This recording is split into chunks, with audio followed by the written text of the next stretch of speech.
ఏమో recording on చేసి.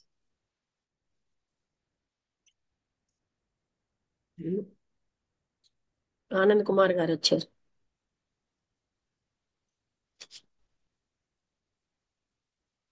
ఆనంద్ కుమార్ గారు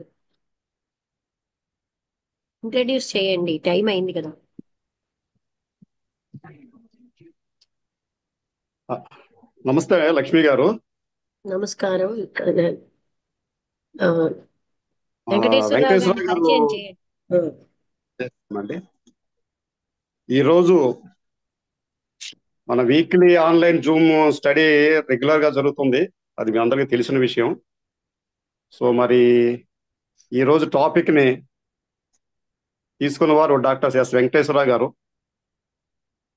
వారి కోసం పరిచయం అనే దానికంటే వారు ప్రస్తుతం మన దివ్యజ్ఞాన సమాజం తెలుగు ఫెడరేషన్ తాలూకా లెక్చరర్గా ఉంటున్నారు.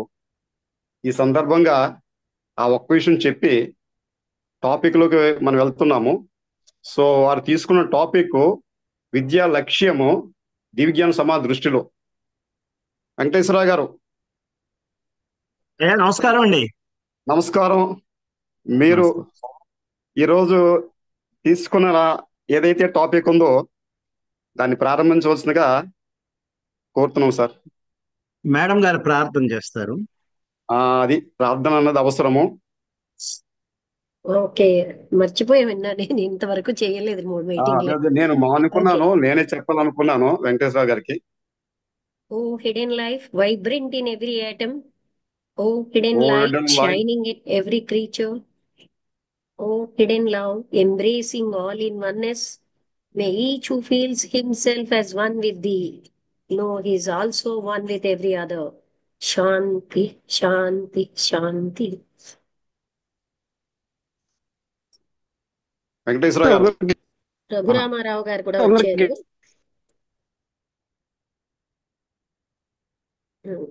రఘురామారావు గారు, మీరు మాట్లాడతారా? వెంకటేశ్వరరావు గారు ప్రారంభిస్తారు. అతనికి మైక్ పని ఇంకా రావట్లేదు, ఎందుకో సిగ్నల్ రాలేదు.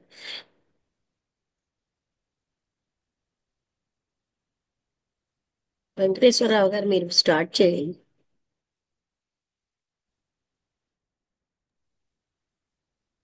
అందరికీ శుభ సాయంత్రం అండి.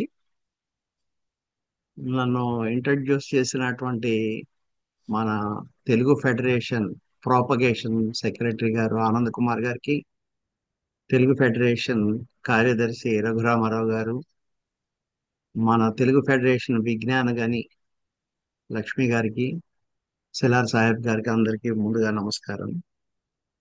వినపడుతుంది కదా సార్? వినబడుతోంది. పెడుతుందండి. చాలా ఈ క్లియర్ గా రోజు ఉంది వెంకటేశ్వరరావు గారు.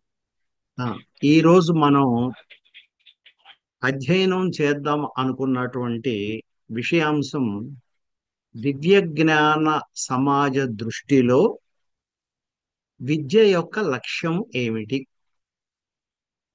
నిజానికి విద్య అనేటువంటి పదాన్ని నిర్వచించడం అనేటువంటిది చాలా విస్తృతమైనటువంటి ప్రయత్నం అవుతుంది.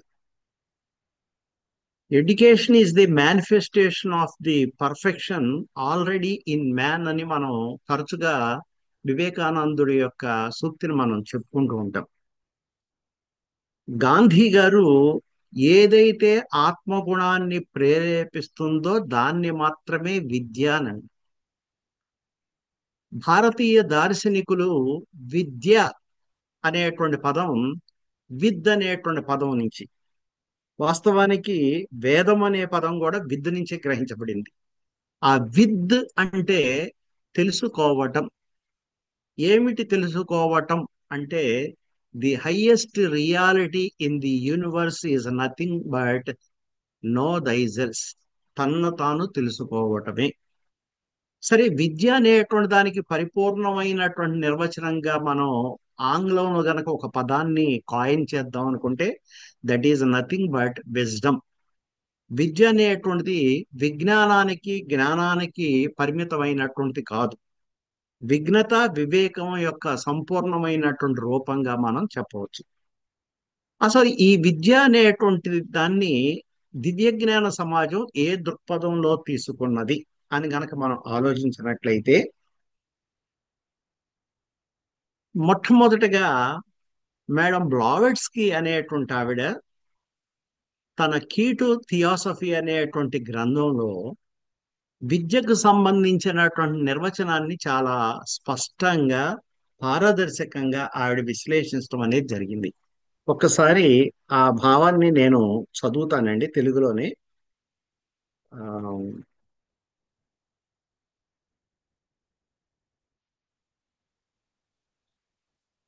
విద్య అనేది డబ్బు సంపాదించే యంత్రాలతో, హృదయం లేని స్వార్థపరులైన మనుషులతో, జంతువులతో మార్కెట్ను ముంచెత్తుతుంది. వారు తమ తోటి వారిని వేటాడేందుకు మరియు వారి బలహీన సోదరుల అజ్ఞానాన్ని సద్వినియోగం చేసుకోవటానికి అత్యంత జాగ్రత్తగా శిక్షణ పొందారు అని చాలా పదునైనటువంటి భావాన్ని తన కీటు థియాసఫీలో వ్యక్తం చేయటం అనేది జరిగింది. అంటే ఈ రోజున విద్య అనేటువంటి వినయ జ్ఞానశీలత అని మనం అనుకుంటూ ఉంటాం. విద్య వినయ శోభతే అని మనం చెప్పుకుంటాం. అయితే విద్య అనేటువంటిది ఈ రోజున ఆధునిక కాలంలో మార్కెట్కు కావలసింది. విద్య అంటే జ్ఞానం ఒక్కటే కాదు, నైపుణ్యాలు. ఆ నైపుణ్యాలకి శిక్షణ ఇచ్చేటువంటి కార్ఖానాలుగా విద్యాలయాలు తయారవుతున్న దిశలో the greatest tragedy is the education is just for exploitation. Madam Blavatsky గారు 150 సంవత్సరాల క్రితమే విద్య అనేటువంటిది తెలివి గల వాళ్ళు, బలహీనులైనటువంటి వాళ్ళని వినియోగించుకోవడం కోసం జరుగుతున్నటువంటి ప్రయత్నం మాత్రమే అని చెప్పారు. అదే మనకి ఇంకాస్త సరళంగా మహాత్మా గాంధీ యొక్క దృక్పథంలో చెప్పాలంటే, శీలరాహిత్యమైన విద్య నైపుణ్యం గల దొంగల్ని తయారు చేస్తుంది అనేటువంటిది.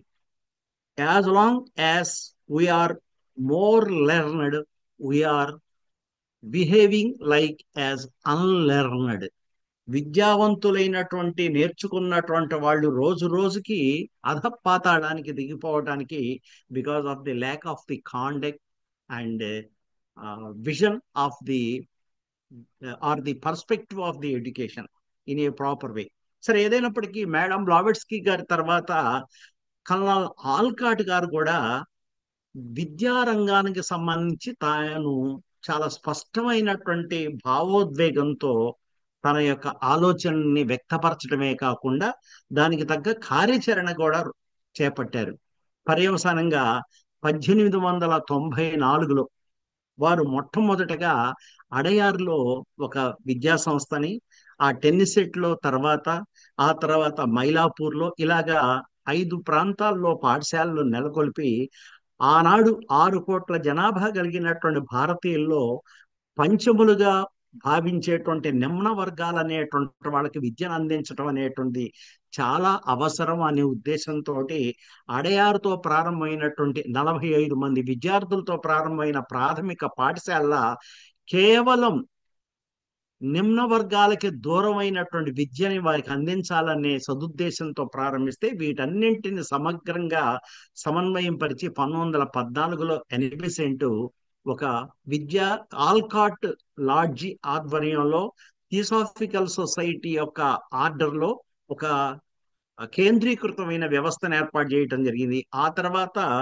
మదన్ మోహన్ మాలవ్య గారి యొక్క సహకారంతో ఆవిడ Kashi Vidyapeeth, the Anglo oriental school అనే దాన్ని ఏర్పాటు చేయడం జరిగింది. దాన్నే ఇప్పుడు మనం బెనారస్ హిందూ యూనివర్సిటీ అని చెప్తున్నాం. కేవలం 9 మంది విద్యార్థులతో ప్రారంభమైనటువంటి ఆ ఆంగ్లో ఓరియంటల్ హిందూ స్కూల్ అనేటువంటి అనిబిసెంట్ గారి యొక్క, మదన్ మోహన్ మాలవీయ గారి యొక్క కృషితోటి భారతదేశంలో అత్యంత విస్తృతమైనటువంటి పేరు ప్రఖ్యాతులు పొందిన విశ్వవిద్యాలయంగా రూపుదిద్దుకోవటం జరిగింది. ఈ రకంగా మేడం బ్లావెట్స్కి అనేటువంటి ఆవిడ, తర్వాత కల్నల్ ఆల్కాట్ గారు, తర్వాత జడ్జి గారు కూడా విద్యారంగం అనేటువంటిది బలహీనులని దుర్బలు చేసేటువంటిది కాదు, దుర్బలులైనటువంటి వాళ్ళని బలహీనులుగా చేసేటువంటిది అనే భావంతో ఆయన తన రాసినటువంటి రైటింగ్స్ అన్నింటిలో కూడా భారతీయ విద్యా విధానం అనేటువంటి దాంట్లో ప్రధానమైనటువంటి 5 అంశాలు ఆయన లేవనెత్తడం జరిగిందన్నమాట. దాంట్లో జడ్జి గారు రూపొందించినటువంటి దాంట్లో the purpose of education is to extend the inclusiveness, అంటే భాగస్వామ్య పాత్ర అనేటువంటిది, అంటే సామాన్యులు అనేటువంటి వాళ్ళకి ఏ వర్గాలైతే పరిచితులుగా భావిస్తున్నామో, బహిష్కృతులుగా భావిస్తున్నామో వారికి విద్యా జ్ఞానాన్ని అందించాల్సినటువంటి అవసరం ఉందని ఆయన తన ప్రాథమిక సూత్రంగా భారతదేశంలో విద్యారంగం గురించి ఆయన సూచించారు. ఆ తర్వాత అన్నింటికంటే ముఖ్యమైనది జడ్జి గారు he is very much particular of redefining the education with the roots of the ancient wisdom. ప్రాచీన వివేకం విజ్ఞానానికి ప్రాతిపదికగా విద్యా వ్యవస్థ అనేటువంటి దాన్ని ఆధునీకరించాలి. అందుకనే ఆయన జడ్జి గారి యొక్క దృక్పథంలో support of the modern education అనేటువంటి. ఇక మూడవది అన్నింటికంటే ముఖ్యమైనటువంటి, అసలు విద్య అనేటువంటి దానికి కేవలం ఒక శాస్త్ర గ్రంథాలని అధ్యయనం చేసేటువంటి ఒక ప్యారెట్స్ లాగా, అంటే చిలక పలుకుల్లాగా నేర్చుకోవటం వల్లివేయటమేనా, లేదు సమన్వయంతో కూడుకున్నటువంటి సమాలోచనతో కూడుకున్నటువంటి తులనాత్మక పరమైనటువంటి అధ్యయనం అవసరమా అనే ఉద్దేశంతో to promote the inter disciplinary study ఆయన మన దివ్యజ్ఞాన సమాజం యొక్క 3 మేనిఫెస్టోస్ లో మొదటిదైనటువంటి యూనివర్సల్ బ్రదర్హుడ్ అనేటువంటి దాన్ని ఇన్క్లూజివ్నెస్ గా, ఆ తర్వాత modern education with inter disciplinary study అనే దాంట్లో శాస్త్ర విజ్ఞానము, వేదాంతము, అన్నింటికి మించినటువంటి సైన్స్, ఫిలాసఫీ అండ్ రిలిజియన్, మతము, వేదాంతము, శాస్త్ర విజ్ఞానం అనేటువంటి వాటిని సమన్వయపరుస్తూ బ్యాలెన్స్డ్ స్టడీ అనేటువంటి చేయాల్సినటువంటి అవసరం ఉందని, ఆ విద్యా వ్యవస్థను సమూలంగా ప్రక్షాళన చేయాల్సినటువంటి అవసరం ఉందని కూడా జడ్జి గారు సూచించడం జరిగింది. ఇక అన్నింటికంటే ముఖ్యమైనటువంటి, అసలు విద్య యొక్క ప్రయోజనం అనేటువంటిది, the final end of education is not knowledge but action. విద్య యొక్క అంతిమ ప్రయోజనం విజ్ఞాన సేకరణ కాదు, కార్యశీలత. అందుకనే జడ్జి గారు తన యొక్క భారతీయ విద్యా విధానం గురించి డెఫినేషన్ లో prepare the students for life challenges, దానికోసం ఇంతకు ముందే కల్నల్ ఆల్కాట్ గారు స్థాపించినటువంటి విద్యా సంస్థల్ని సమన్వయపరిచినటువంటి మేడం అనిబిసెంట్ గారు కలిసి వీరిద్దరూ ఎస్పిఎన్ఈ అంటే స్టూడెంట్ సపోర్ట్ నేషనల్ ఎడ్యుకేషన్ అనేటువంటి దాన్ని వారు ఏర్పాటు చేయడం అనేది జరిగింది మేడం. ఇక ఈ అనిబిసెంట్, ఇందాకే మనం ప్రస్తావించినట్లుగా అనిబిసెంట్ అనేటువంటి ఆవిడ మదన్ మోహన్ మాలవ్య గారితో చేసినటువంటి కృషి ఫలితంగా బెనారస్ హిందూ యూనివర్సిటీ రూపుదిద్దుకోవడం జరిగింది.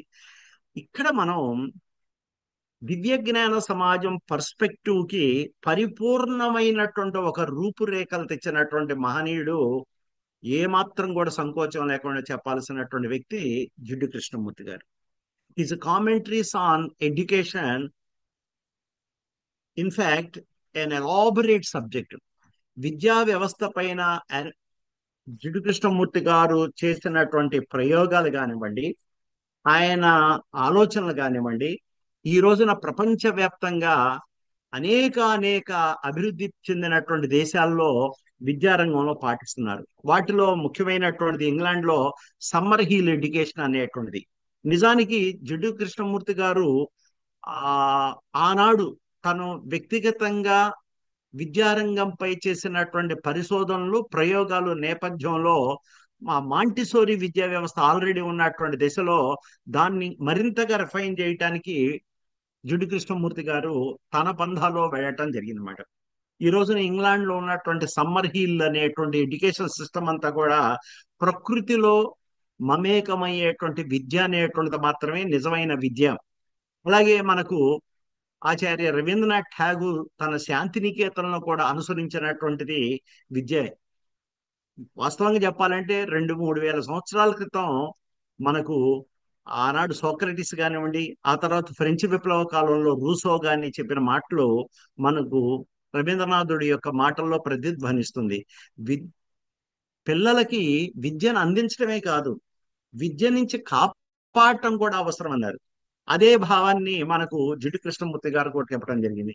ఆయన ఒక కాన్సెప్ట్ ఏంటంటే, మొట్టమొదటి కాన్సెప్ట్ జిడ్డు కృష్ణమూర్తి గారు తాత్విక చింతనలో, అది థియోసాఫికల్ సొసైటీ యొక్క, వస్తుందండి, అండి.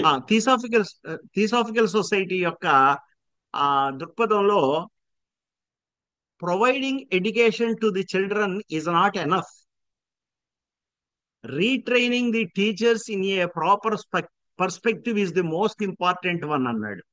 ఈ రోజున విద్యార్థులకు విద్యా జ్ఞానాన్ని అందించడం కాదు కావలసింది, అసలు ఉపాధ్యాయులు అనేటువంటి వాళ్ళకి పునః అధ్యయనము, అంటే తిరిగి వాళ్ళు విద్య పైన సమూలమైనటువంటి సమగ్రమైనటువంటి అధ్యయనం చేయవలసిందే అని చెప్పడం మటుకు జరిగింది. సరళంగా చెప్పాలంటే, ముందు టీచర్లకే చదువు నేర్పాలి అన్నాడు జిడ్డు కృష్ణమూర్తి గారు. అంతేకాదు, విద్య అనేటువంటిది ఒక ఆదర్శపు చౌకబారు పలాయనం కాదు. ఈ రోజున విద్య అనేటువంటి దాదాపు 21వ సంవత్సరం వరకు, అంటే 20 ఏట వరకు, 4వ ఏట నుంచి 20 ఏట వరకు, దాదాపు 16 సంవత్సరాల పాటు ఒక భయంకరమైనటువంటి కర్మాగారంలో కార్మికుల మాదిరిగా అలసిపోతున్నటువంటి విద్యార్థులు పాఠశాల నుంచి, కళాశాల నుంచి వచ్చి బయటికి వస్తే నైపుణ్యాలు, కొన్ని పనిముట్లని రిపేర్ చేయటం అనేటువంటి లక్షణాలు అలవరుచుకోవడం తప్పిస్తే, తమ తమ వ్యక్తిత్వాలని కానీ తమ ఆత్మని కానీ నిర్దేశించుకునే స్థితిలో లేకపోవటమే ఈనాటి విద్యారంగం యొక్క విషాదం అని చాలా ఏళ్ల క్రితమే జిడ్డు కృష్ణమూర్తి గారు సెలవివ్వటం జరిగింది. వాస్తవానికి ఒక విద్య అనేటువంటిది చౌకబారుపు పలాయనవాదం అన్నాడు, జస్ట్ టు ఎస్కేపిజం. అంటే ఈ రోజున ఇంకాస్త వివరంగా మనం సమన్వయపరచాలంటే, అత్యంత ప్రతిభావంతులైనటువంటి విద్యార్థులు సాధ్యమైనంత వరకు భారతదేశం నుంచి వెళ్ళిపోవటం కోసం H1B వీసాల కోసం ప్రయత్నం చేస్తున్నారు. వాస్తవానికి మార్చి 31వ తేదీ వరకు అమెరికా H1B వీసాలకి లాటరీ సిస్టమ్ పెట్టింది. అమెరికాలో ఉన్న దుర్భర పరిస్థితులు ఈ రోజున భారతీయులను గెంటేస్తున్నా కానీ ఇంకా మనం లక్షల కొలది అమెరికాలో చదువు కోసం వెళ్తున్నాం. కేవలం నైపుణ్యం కలిగినటువంటి కర్మాగారాల్లో పని చేయడానికి తప్పిస్తే తన జీవితపు సవాళ్లను ఎదుర్కోవడానికి సిద్ధం లేని పరిస్థితులు. పర్యవసానంగా అత్యంత విద్యావంతులైనటువంటి మన యువతరం అనేటువంటిది ఏ సమస్యనైనా కానీ, వ్యక్తిగతమైన సమస్యల్ని ఎదుర్కోలేక ఆత్మహత్యలకు పాల్పడటం. మరొక విషాదం ఏంటంటే, అసలు యాక్చువల్గా ఈ సబ్జెక్టు నేను రఘురామరావు గారికి ప్రతిపాదించడానికి కారణం ఏంటంటే, భారతదేశంలో 2 రాష్ట్రాలు, ముఖ్యంగా పంజాబ్ అనేది, కేరళ అనేది. కేరళ అత్యధిక లిటరసీ కలిగినటువంటి రాష్ట్రం. దాన్ని గాడ్స్ ఓన్ డివైన్ ల్యాండ్ అంటారు, భగవంతుడి యొక్క భూమిగా చెప్తారన్నమాట. ది ఉద్యానవనాల రాష్ట్రం అని కూడా అంటారు, ది స్టేట్ ఆఫ్ గార్డెన్స్ అని అంటారు. అత్యధిక విద్యావంతులైనటువంటి కేరళలో నుంచి ఈ రోజున ప్రపంచవ్యాప్తంగా అనేక మంది మైగ్రేట్ అవుతున్నారు. అటు అమెరికా కానివ్వండి, కెనడా కానివ్వండి, ఆస్ట్రేలియా కానీ, న్యూజిలాండ్ కానివ్వండి, మిడిల్ ఈస్ట్ కానివ్వండి, ఫార్ ఈస్ట్ కానివ్వండి. అయితే ఇటీవల కాలంలో ప్రపంచవ్యాప్తంగా జరిగిన పరిణామాల సందర్భంగా కేరళలో లిటరసీ రేటు పెరిగినా కానీ వాళ్ళ యువతరానికి విద్యా అవకాశాలు లేకపోవడంతో ఇప్పటి వరకు పంజాబ్ యువత మాత్రమే డ్రగ్స్కి అలవాటు పడి సర్వనాశనం అవుతుంటే, పంజాబ్ను మించి కేరళలో ఉన్నటువంటి యువత భయంకరంగా డ్రగ్స్కి అలవాటు పడటం అనేది జరుగుతుందన్నమాట. ఇది చాలా విషాదకరమైనటువంటి పరిణామం. ప్రపంచవ్యాప్తంగా శరీరానికి ఏ మాత్రం కూడా శ్రమకి ఆ, అసలు భయపడకుండా ప్రపంచవ్యాప్తంగా అనేక వృత్తుల్లోకి వెళ్ళినటువంటి కేరళ యువత ఈ రోజున ఉద్యోగ అవకాశాలు లేక విద్యావంతులైనప్పటికీ కూడా డ్రగ్స్కి అలవాటు పడటం అనేది ప్రమాదకరమైనటువంటి చిహ్నంగా మనం భావించాలి. సరే, ఇప్పుడు జిడ్డు కృష్ణమూర్తి గారి విద్యారంగంపై మరికొన్ని వివరాలు తన యొక్క నోట్బుక్ లో చెప్పడం జరిగింది. అసలు ఆ నైపుణ్యం అంటే ఏంటి? What is the skill? అసలు ఆయన విద్య అనేటువంటి దానికి మనం అనుకునేటువంటి అనేక భావాల్ని అసలు హీ రూల్డ్ అవుట్. విద్య అనేటువంటిది ప్రతిభ అని మనం చెప్పిన, విద్య అనేది నైపుణ్యాలని పెంపొందింపజేస్తుందన్న, విద్య అనేది సృజనాత్మకతని పెంపొందిస్తుందన్న, ఇవన్నీ కూడా కృష్ణమూర్తి గారు యాక్సెప్ట్ చేయలే. అసలు స్కిల్ అంటే ఏమిటంటే నిన్నటి కంటే ఈ రోజున మరింత మెరుగ్గా చేసేటువంటి పని మాత్రమే స్కిల్ అని మనం అనుకుంటాం, నైపుణ్యం అనేటువంటిది. అసలు ఈ నైపుణ్యం అనేటువంటి పదం అనేటువంటిది, సృజనాత్మకత పదం అనేటువంటిది, విజ్ఞానాన్ని ఆర్జించడం అనేటువంటిది, ఇవన్నీ కూడా కృష్ణమూర్తి గారి దృష్టిలో ఒక పెద్ద అసందర్భ ప్రేలాపన. నైపుణ్యం అనేటువంటిది ఒక గిరిగీసినటువంటి లక్షణంగా అలవర్చుకోవటం అనేటువంటిది అసలు తప్పు అంటాడు. సృజనాత్మకత అనేటువంటిది అప్పటికప్పుడు నీ మనసులో అంతర్లీనంగా ఉన్నటువంటి శక్తి అనేటువంటిది బాహ్యీకరించడం తప్పిస్తే దానికి మెరుగులు దిద్దటం అనేటువంటిది, దానికి రిఫైన్ చేయటం అనేటువంటిది ఒక అసందర్భపు ప్రేలాపన అంటాడు. ఈ రోజున ఆధునిక విద్యా విధానంలో ఇవన్నీ మాట్లాడినట్లయితే వెనకబడినతనంగా, లేకపోతే ఆలోచన రాహిత్యమైనటువంటి స్థితి అంటారు. కారణం ఏంటంటే ఈ రోజున మార్కెట్కి కావలసినటువంటి నైపుణ్యం కలిగినటువంటి కార్మికులు మాత్రమే. ఏ తల్లిదండ్రులైనా, ముఖ్యంగా ఆంధ్రదేశంలో, మనం తెలుగు రాష్ట్రాల్లో పిల్లలకి భవిష్యత్తు అంటే ఏంటంటే ఇంజనీరింగో, డాక్టరో, లేకపోతే చార్టెడ్ అకౌంటెంటో, ఇంకా అంతకు మించి ఇంకేం లేదు. ఏ తల్లిదండ్రులు కానీ, ఏ యువత యువకులను కానీ మనం ఏం చేయాలనుకుంటున్నారంటే డాక్టర్, ఇంజనీర్, చార్టెడ్ అకౌంటెంట్, లేకపోతే హోటల్ మేనేజ్మెంట్ అని. అంతకు మించి ప్రత్యామ్నాయం లేదు. ఒక పౌరులుగా సుశిక్షితులైనటువంటి సామాజిక స్పృహ కలిగినటువంటి వ్యక్తులుగా తీర్చిదిద్దాలన్న భావన మన విద్యా విధానంలో లేదు. ఒకవేళ ఉన్నట్లయితే ఎన్విరాన్మెంటల్ సైన్స్ అని పెట్టి పిల్లల్ని శిక్షించేటువంటి ఒక పాఠ్యాంశంగా మనం తయారు చేసాం. ఇంటర్మీడియట్ లో ఎన్విరాన్మెంటల్ సైన్స్ అనే నైతిక విలువలు, మోరల్ వాల్యూస్ అండ్ ఎథిక్స్ అనే డిగ్రీలో పెట్టడం జరిగింది. అవి కేవలం వర్క్ లోడ్ లేనటువంటి టీచర్లకి కేవలం ఆ అవకాశం కల్పించడం కోసం తప్పిస్తే దాని ద్వారా విద్యార్థుల్లో ఆత్మ చైతన్యాన్ని కలిగించేటువంటి ప్రయత్నం ఏదీ లేదు. For example history, politics, economics లో వర్క్ లోడ్ లేకపోయినట్లయితే డిగ్రీ స్థాయిలో మోరల్ వాల్యూస్ అండ్ ఎథిక్స్ చెప్పాలి. అట్లాగే సైన్స్ అండ్ సివిలైజేషన్ అనేది చెప్పాలి. ఇంటర్మీడియట్ పరీక్షలకి ప్రారంభం అవడానికి ఒక 15 రోజుల ముందు ఎన్విరాన్మెంటల్ సైన్స్ అని పేపర్ రాయిస్తారు. అదంతా చూసి రాయించడమే. దాంట్లో ఏం చెప్పారు, ఏం చెప్పలేదు అనేది అసలు క్వశ్చనే లేదు సంవత్సరం పాటు. ఈ రకమైనటువంటి దుర్బలమైనటువంటి విన్యాసాలు చేయటం విద్య యొక్క పవిత్రమైనటువంటి లక్ష్యాన్ని సర్వనాశనం చేయటం అని జడ్డి కృష్ణమూర్తి గారు ఈ అసందర్భపు ప్రేలాపనగా చెప్పడం జరిగింది మాట, నైపుణ్యాలు అనేటువంటి.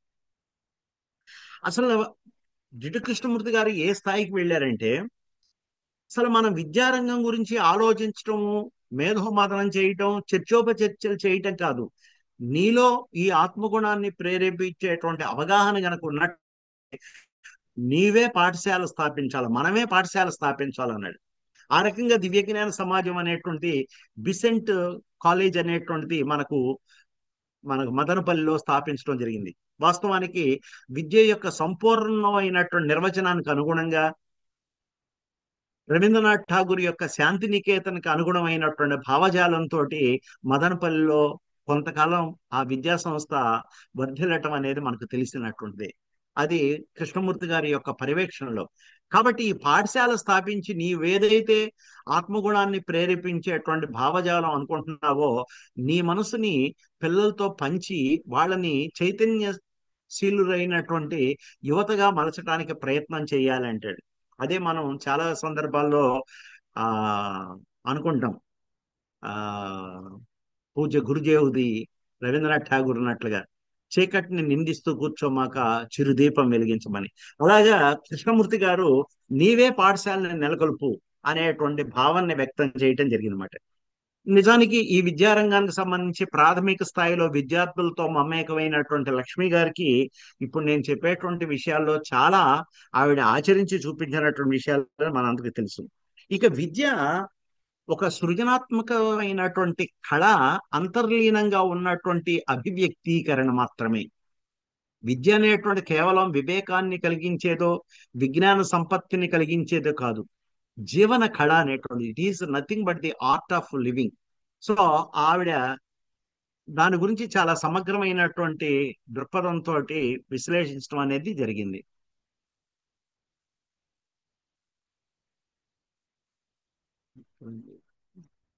రైట్. ఇక ఆ తర్వాత అసలు ఇప్పుడు మనం మాట్లాడేటువంటి అంశం చూస్తే ఉపాధ్యాయ రంగంలో ఉన్న నేను కానీ లక్ష్మి గారు కానివ్వండి, మమ్మల్ని మేము మళ్ళీ వెన్నుచరుచుకొని పునఃపరిశీలించుకునేటువంటి అంశం అన్నమాట. అసలు కృష్ణమూర్తి గారు అంటారు, ఉత్తమ ఉపాధ్యాయుడు అంటే ఎవరు? How to define a good teacher, N ideal teacher.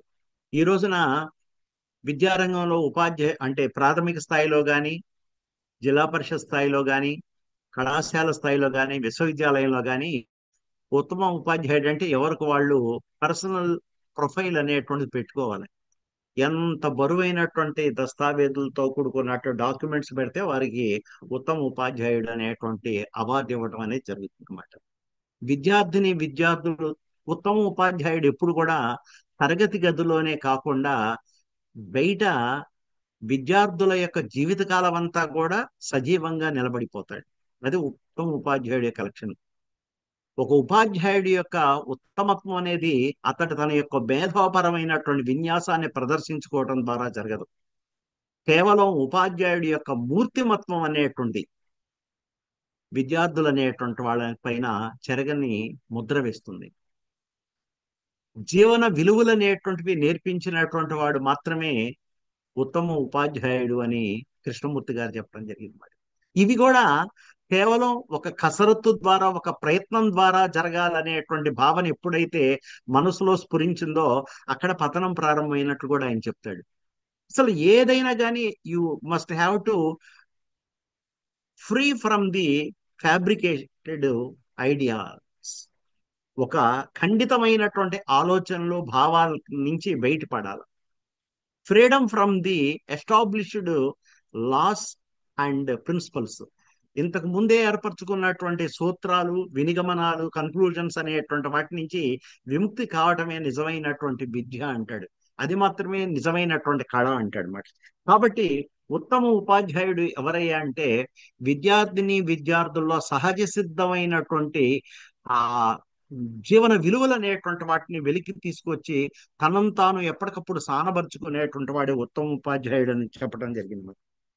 అసలు విద్య యొక్క అంతిమ ప్రయోజనం ఏమిటి? ఇది థియోసాఫికల్ సొసైటీ చాలా జాగ్రత్తగా ఆలోచించినటువంటి భావన. అందుకనే బేసిక్ ప్రిన్సిపల్ మన దివ్యజ్ఞాన సమాజం 2 eyes of the theology, the principles of theosophy. Number 1 సత్యము నాస్తి పరోధర్మ. రెండోది ఏకం సద్విప్ర బహుదా వదంతి.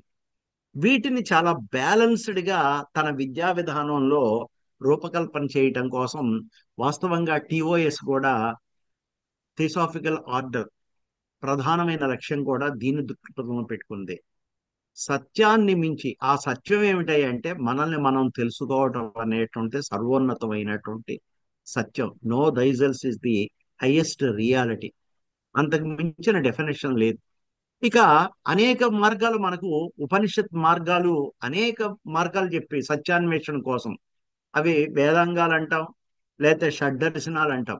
ఏది చెప్పినా కానీ దివ్య జ్ఞానం యొక్క ప్రధానమైన లక్ష్యం ఏంటంటే mingling and comparative analytical scientific observation, study and perspective of all the scriptures of the ancient wisdom with the modern కాన్సెప్చువాలిటీ.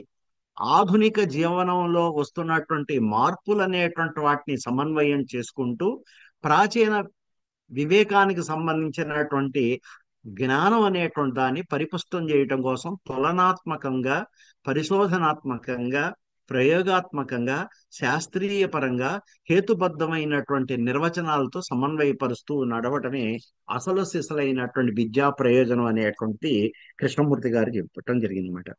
ఇక విద్య యొక్క మౌలికమైనటువంటి లక్ష్యం, వాస్తవంగా చెప్పాలంటే ఈ 150-170 సంవత్సరాల ప్రయాణంలో మనం గమనిస్తే గత అర్ధ శతాబ్ది వరకు, అంటే గత 50 సంవత్సరాల వరకు దివ్య జ్ఞాన సమాజంలో సభ్యులైనటువంటి వాళ్ళ యొక్క వ్యక్తిత్వాన్ని కనుక గమనిస్తే, వారు వ్యక్తిగత జీవితంలో కానీ, సామాజిక జీవితంలో కానీ, వృత్తి జీవితంలో కానీ 100% కమిటెడ్ సోల్స్. మనం ప్రస్తావించేటువంటి మహనీయుల యొక్క పేర్లు, అది వందల కొద్ది పేర్లు కానీ, వేల కొద్ది పేర్లు కానీ మనం గమనించినట్లయితే, వారు తమ వ్యక్తిగత జీవితంలో కానీ, వృత్తిపరమైన జీవితంలో కానీ, సామాజిక జీవితంలో కానీ దివ్యజ్ఞాన సమాజం యొక్క వాల్యూస్కి కట్టుబడినటువంటి వాళ్ళే. అలాంటి వివేకవంతులైనటువంటి విద్యార్థుల్ని తయారు చేసేటువంటి విద్యని అందించటం అనేటువంటి దివ్యజ్ఞాన సమాజం యొక్క పర్స్పెక్టివ్గా జిడ్డు కృష్ణమూర్తి గారు భావించడం జరిగింది. ఇక అన్నింటికంటే ముఖ్యమైనది, చాలా దురుసుగా కృష్ణమూర్తి గారు తల్లిదండ్రులని ఆయన ఏకిపారేశారు. తల్లిదండ్రుల యొక్క ఉద్దేశం ఏంటంటే, నాణ్యమైనటువంటి తిండి పెట్టడం, ఖరీదైనటువంటి పుస్తకాలు కొనిపెట్టడం, ఖరీదైనటువంటి పాఠశాలలో చేర్పించటమే తల్లిదండ్రులుగా విద్యార్థుల పట్ల బాధ్యతగా భావించేటువంటి అల్పత్వం కలిగిన తల్లిదండ్రులు అనేటువంటి వాళ్ళని ఆయన తీవ్రంగా నిరసించాడు. విద్యార్థులకి మెరుగైనటువంటి నాణ్యమైన విద్య కోసం తను వృత్తిలో కష్టపడుతూ, అపారంగా సంపాదిస్తూ, ఖరీదైనటువంటి విద్యా సంస్థల్లో ఖరీదైనటువంటి వస్త్రాలతో, ఖరీదైనటువంటి డ్రెస్సులతో, ఖరీదైన పుస్తకాలు కొనిపెట్టి, ఖరీదైనటువంటి అనేక లలిత కళల్లో తర్ఫీదు ఇవ్వటమే సంపూర్ణమైనటువంటి విద్యార్థిగా తమ బిడ్డల్ని తయారు చేస్తున్నాం అనేటువంటి తల్లిదండ్రుల యొక్క అల్పత్వాన్ని ఆయన తీవ్రంగా నిరసించాడు. ఇంకా ముందుకు వెళ్ళి తమ పిల్లల యొక్క శ్రేయస్సు కోసం, తమ పిల్లల యొక్క అభ్యున్నతి కోసం తల్లిదండ్రులు చేసేటువంటి పూజలు, పునస్కారాలు, దేవాలయాల చుట్టూ ప్రదక్షిణలు, వీటన్నింటిని కూడా ఆయన చాలా పదునైన పదజాలంతో గర్హించడం అనేది జరిగిందన్నమాట. In fact the parents are the great ruiners of the fortunes and the welfare of the children అని ఆయన చాలా గంభీరంగా ఉపయోగించడం జరిగిన పదజాలం. విద్యార్థుల యొక్క భవిష్యత్ అనేటువంటిది, ఉజ్వలత్వం అనే దాన్ని, వాళ్ళ యొక్క సంక్షేమాన్ని విచ్ఛిన్నం చేస్తున్నటువంటి వాళ్ళ తల్లిదండ్రులే. వీళ్ళకే సమగ్రమైనటువంటి విద్య పట్ల అవగాహన లేకపోవటం అనేది ఆయన తన ఉపన్యాసాల్లో డైరెక్ట్ గా వచ్చినటువంటి ఆడియన్స్ నే ఆయన అలా మందలింపుగా మాట్లాడటం అనేది, విమర్శగా మాట్లాడటం అనేది మనకు అర్థమవుతుంది అన్నమాట. ఇక అసలు విషయానికి వస్తే, అసలు విద్య యొక్క అంతిమ ప్రయోజనం అనేటువంటిది ఏమిటి? విద్య యొక్క అంతిమ ప్రయోజనం గురించి కాదు, అసలు విద్య యొక్క జీవితం యొక్క లక్ష్యం ఏమిటి? What is the final end of life? What is the objective of the life? Venkateswararao గారు, అందరూ 4 minutes లో అయిపోతుంది, మళ్ళీ ఆన్ చేయండి. ఓకే. ఈ అలాగే. జూమ్. ఓకే ఓకే 4 minutes అండి. అది కంటిన్యూటీ ఏమైనా ఉందండి మీకు మేడం? ఆన్ చేయాలి. విద్య ఓకే. ఓకే.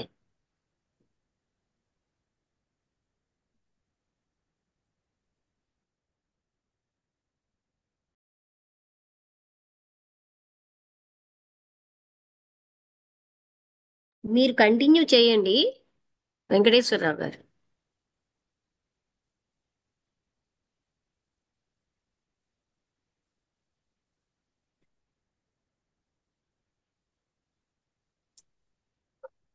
వెంకటేశ్వరరావు గారు, మీరు కంటిన్యూ చేయండి. హలో. ఆయన వెళ్ళిపోయారు మేడం. ఆహా. అదే వెంకటేశ్వరరావు గారు ఓకే ఓకే. ఆయనకి ఏదో మరొక 3 or 4 minutes లో ఫస్ట్ సెషన్ కంక్లూడ్ అవుతుంది మేడం. లక్ష్మి గారు. అదే అదే చెప్పడానికి నేను మధ్యలో మాట్లాడే. సరికి అది కట్ అయింది, మళ్ళీ కట్ అయిందో ఏం తెలియదు మరి. ఆయన మరి ఇంక రారు కదా, ఎక్కడికో వెళ్ళాలన్నారు కదా ఆయన. 7:15 వరకు ఉంటానన్నారు. అయితే వస్తారేమో. ఏదేమైనా సార్ పరిస్థితి ఈ లోపు మీరేమైనా ఆ, చాలా బాగా చెప్పారండి వెంకటేశ్వరరావు గారు. వచ్చారండి. వెంకటేశ్వర గారు వచ్చున్నారండి. ఆ, వచ్చున్నారు. కనెక్ట్ వెంకటేశ్వరరావు అయింది సార్. వెంకటేశ్వరరావు గారు మీరు కంటిన్యూ చేయండి. అది కట్ అయితే మిగతా వాళ్ళందరి కోసం నేను చెప్పాను మళ్ళీ మనం ఆన్ చేయాలని. ఇప్పుడు ఇప్పుడు కంటిన్యూ చేయొచ్చుగా. మీరు కంటిన్యూ చేయండి. అంటే 4 minutes ఉందా? ఇప్పుడు ఒక 3 మనకి minutes ఉంది వెంకటేశ్వర గారు. 3 minutes ఉంది, మళ్ళీ కంటిన్యూషన్ చేసుకోవచ్చు. మళ్ళీ రీజాయిన్ అయ్యి కంటిన్యూ చేసుకోవచ్చు. అదే అదే 2 అట్లా minutes నాది ఉంది. ఇంకో 10 minutes. Okay okay. అట్లయితే మళ్ళీ నెక్స్ట్ బ్రేక్ లో స్టార్ట్ చేస్తానండి. ఒక 10 minutes, 2 minutes ఓకే. కదా. నేను అంటే విద్యా జీవితానికి సంబంధించిన లక్ష్యం ఏమిటని కృష్ణమూర్తి గారి ప్రశ్న సమాధానం ఇప్పుడు ఎత్తుకుదాం. దాంతో 10 minutes లో క్లోజ్ చేద్దాం. అలాగే.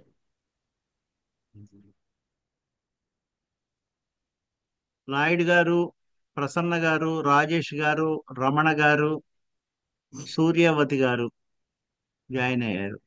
వీళ్ళు అందరికీ నమస్కారం మా అండి. మా లాడ్జ్ సభ్యులండి. అచ్చా విజయనగరం, విశాఖపట్నం. విశాఖపట్నం వైవస్వత మనువు లాడ్జ్. అచ్చా వైవస్వత మనవా? లాడ్జ్ పేరు వైవస్వత మనువు లాడ్జ్. అచ్చా ఓకే ఓకే. నేను ఇప్పుడు 10 minutes లో కిలార్ సాహెబ్ కన్క్లూజన్ గారు ఉన్నారు. చేస్తానండి. కిలార్ సాహెబ్ గారు శిలార్ కూడా సాబ్, వారికి ముందు నేను ఫస్ట్ సెషన్ లో నమస్కారం చెప్పాను. ఇట్లయితే క్లోజ్ చేద్దాం. ఇప్పుడు ఈ సెకండ్ కాన్సెప్ట్ నేను ఫైనలైజ్ మీరు చేస్తానండి. చాలా క్లోజ్ బాగా అవ్వగానే మాట్లాడుతున్నారు, కంటిన్యూ చెయ్యండి. We want to listen. Continue చేస్తాను. అంటే ఈ కాన్సెప్ట్ ఇప్పుడు కృష్ణమూర్తి గారు విద్యకు మించి జీవితం యొక్క లక్ష్యం ఏమిటనే దాన్ని సమన్వయపరుస్తూ ఏం చెప్పాడనేది క్లోజ్ చేస్తానండి. అది ఇప్పుడు మరో కట్ 1 or అవుతుంది 2 కదా. minutes లో సెషన్ కట్ అవుతుందండి. 1 or 2 minutes వెంకటేశ్వర గారు, 1 or 2 minutes లో ఆ, మళ్ళీ రీజాయిన్ ఆ, అవ్వాల్సి ఉంది అందరూ. అదే రీజాయిన్ అయిన తర్వాత నేను ఒక క్లోజ్ చేస్తానండి 10 minutes లో. అదే సార్, అలాగే అలాగే. రీజాయిన్ అయిన తర్వాత ఆ, అంటే బ్రేక్ మధ్యలో బ్రేక్ వస్తుందన్న ఉద్దేశంతో నేను ఆగాను. 1 minute to 2 minutes అన్నారు. మరొక 1 minute అయితే సరిపోతుంది. Okay right.